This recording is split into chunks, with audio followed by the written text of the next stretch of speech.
Welcome to Coffee Break with Researchers.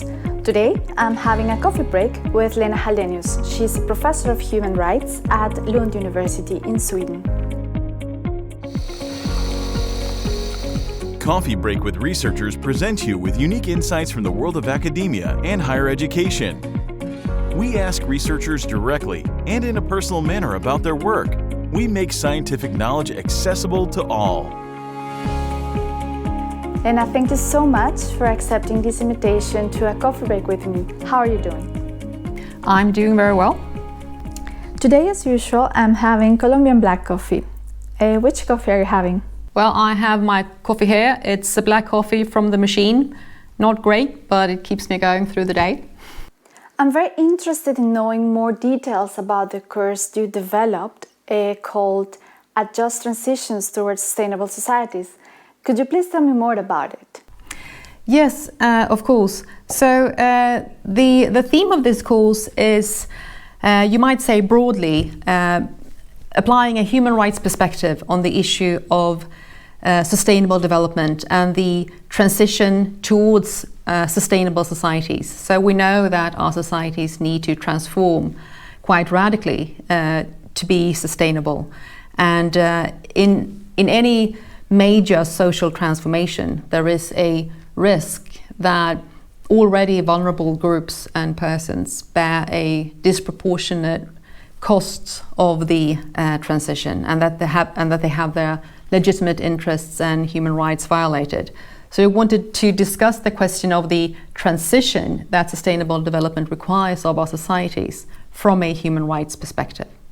I understand this course is part of the integration with the Sustainable Development Goals into teaching in the Lund University for the Agenda 2030.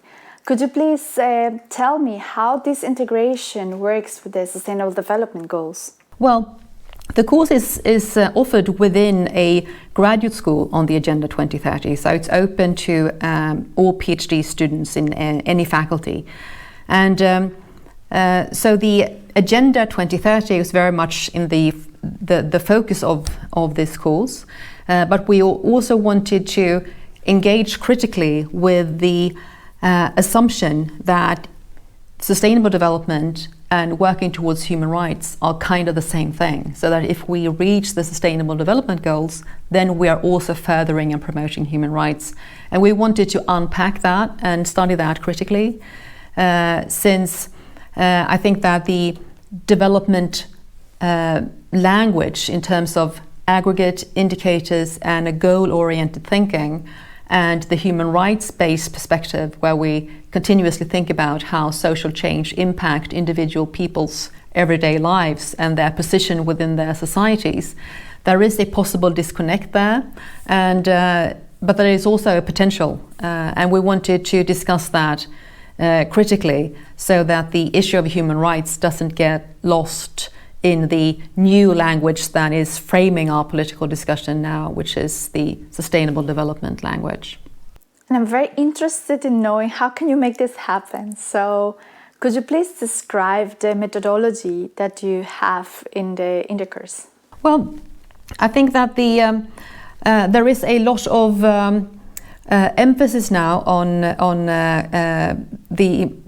the challenges that come in the wake of climate change and what our societies need to do. And in any such transformation, I think there is an obligation from the scholarly community to be constructively creative yet critical in how how policies and programs are formulated in order to make our societies more sustainable. And our contribution in this course was to adopt a normative perspective, talking about the possible costs of justice that social transformations can generate. And I think that since this is the way we talk about development now in the world, and that it impacts on most areas of life, I think that the scholarly community has an important job to do, and it has to be collaborative and it has to be interdisciplinary. I'm also interested in the methodology you are using to make this happen. Could you please elaborate on that? Yes, so in this course I teamed up with a colleague from the philosophy department, Eric Brandstedt, and we are both philosophers. I'm also a lawyer, but we are mainly philosophers, and it was very clear to us that we need to team up with other people, because one of the benefit of the agenda is how it teaches us that everything is interconnected, that if you want to work with issues of inclusive societies, you also need to work with issues on gender equality, health, education, etc. Everything is interlinked, and that also goes with the scholarly interest. So we decided to invite a number of guest speakers from various disciplines, from law, from political science, from sustainability research, and political science, so that all the guest lectures spoke from their own scholarly and research expertise, and we also wanted to make it collaborative in terms of the students. These are PhD students. They are experienced. They all come with their own research interest and their ongoing PhD projects, and it was important for us to integrate this so that we asked big questions, human rights and sustainable development, but we broke it down into themed workshops focusing, for instance, on labor rights or on migration, so that we talked about big things but filtered it through a sharp thematic focus with expertise addressing that. Is there any key message that you would like to highlight for people interested in the course?